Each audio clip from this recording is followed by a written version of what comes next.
Great. Now that we have understood what is the context of our video and you have understood the basics of classification, let us now move towards the actual case study. What is the problem we are solving? And I generally ask all the data scientists not to ask only this question, but to add one more word to it. What is the business problem we are solving using machine learning, right? So as a data scientist, always have this thought in your mind that what is the business problem are you solving? So in today's case study, I would like all of you to assume that you are a data scientist working with say a hospital chain, in general what we call healthcare, or say in a medical diagnostics company.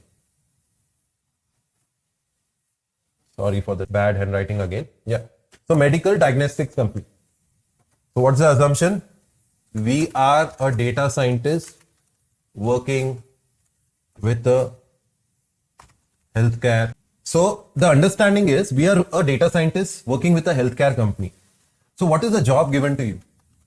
And what is the use of a data scientist in a healthcare company? Suppose this healthcare company, right? Or any hospital in general, right? What they do is a lot of diagnostics, right? In today's world, a lot of digital diagnostics is done. We do different kinds of MRIs, right? Different types of scans like CT scan, X-ray scan, etc. Right? Now these diagnostics, the data of this diagnostic can be transformed into digital data, right? And this is a space where healthcare is seeing a lot of thrust in terms of application of data science, right? So I'll not go into the detail, but essentially in healthcare, every kind of data, be it image data, as I said about the scan, be it speech data, like the way you're coughing, right? Even that is being diagnosed using data science. And obviously numerical data is also analyzed in order to provide better diagnostics by applying data science on this data. So I hope all of you are able to connect the dots where a data scientist is very crucial in today's age and world, in the world of healthcare. So you can contribute in doing better diagnostics from all the data which is collected, say from a patient. So in today's case study, we are going to create a model which can predict based on data which has been collected from a digitized image of FNA. The full form, it's a medical term, which is fine needle aspirate, right? And this fine needle aspirate is of a breast mass.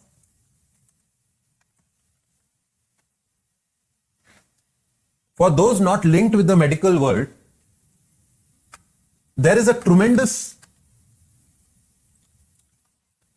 or I will say exponential, unfortunately, increase in the amount of diagnostics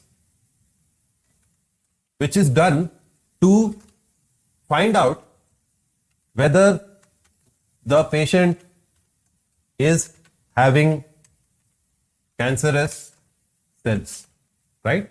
And the healthcare industry is tremendously moving towards from the conventional wherein you have obviously a human intervention, you may have computer aided diagnostics,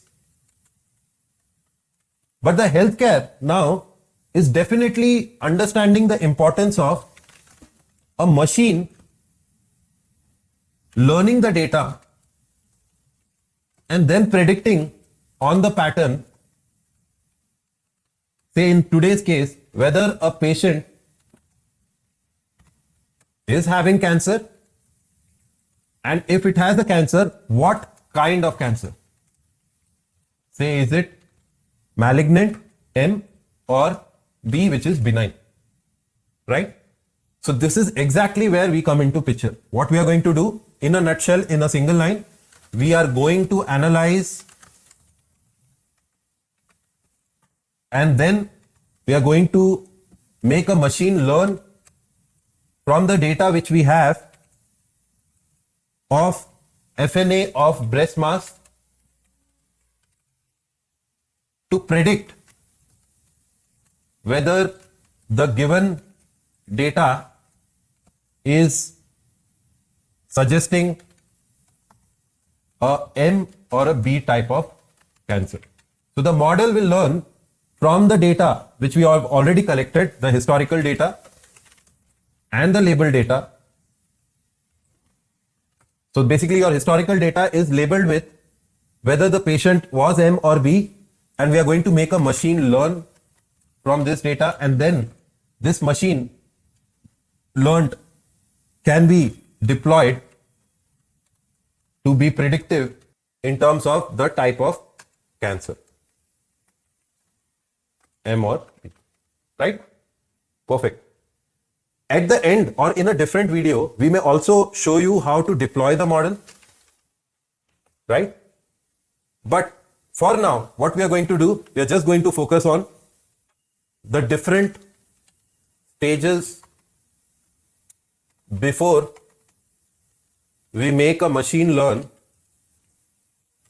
the data, and post machine learning, we are going to also learn how to analyze or understand the performance metrics of the trained model, right? So we will also go into it. And for all this, in this session, we are going to do hands-on coding. So it will not be a theoretical session, it will be a complete hands-on session coding. So I would suggest all of you to open up your Colab or any other coding platform that you use, and the link for the data will be shared in the description. And I would suggest that you can do hands-on coding with me. Thanks. Thank you, everyone. Let's start with the coding session now. And while we are coding, we will also learn about the different stages or different parts of machine learning. Yeah.